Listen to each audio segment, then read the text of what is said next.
It's a normal situation where people are in favor of the new party, and there is also maybe the lack of concentration from the candidate, and maybe there's a combination of others party, as I have said, that they want to target one party, but they cooperate together how to target another party.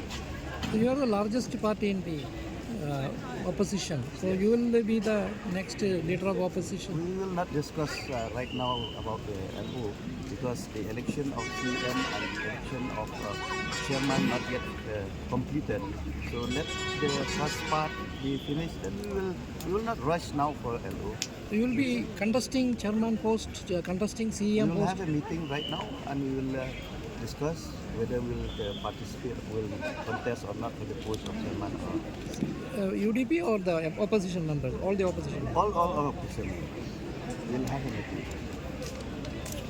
Dur kinbun, kijimut dur kinbun kinong ba kata kala banja kumta teng teng kaya kabang imut dur kamlong mereka reality ni hapan accept kaya kabaja ni hapan accept dan mereka ka politics imjudan full stop udan tang koma nimla bantip kaya kabanja la syai kaya kabanja la sisi dan mereka ya kabamantangi accept kumbakalong ini trailang nagamantagan yung hajingnya trong konsep at trong may ba. Akin kisni ang Pia ka UDP ka don bay intact la ka jong. Namar ba nagaliang jong ki NPP bat kiwi ki MDC menil gila ya kendo gila ya form la ka jong ka group den re yamantai ki padon kan ka jing ya keren den re le se yo ka don ka jing ya keren hadian habut ya kata ngam patang ong den re yamantai kamut kum ki UDP sidang don intact. Imbal kembali baka UDP ketam la berat di opposition. Kepencit mati ya kata lu. Haduk mentang impat ya keren ban kalian kadongar empat kuai ban ya keren kata. Namar kum baka ong mener ka kam CM lu padep kam Sherman lu padep. Endap syat ini ngin sia keren ka LO ka deka last part ha ka ba Sherman. Ki kam lu ka council ke bahasa teng ni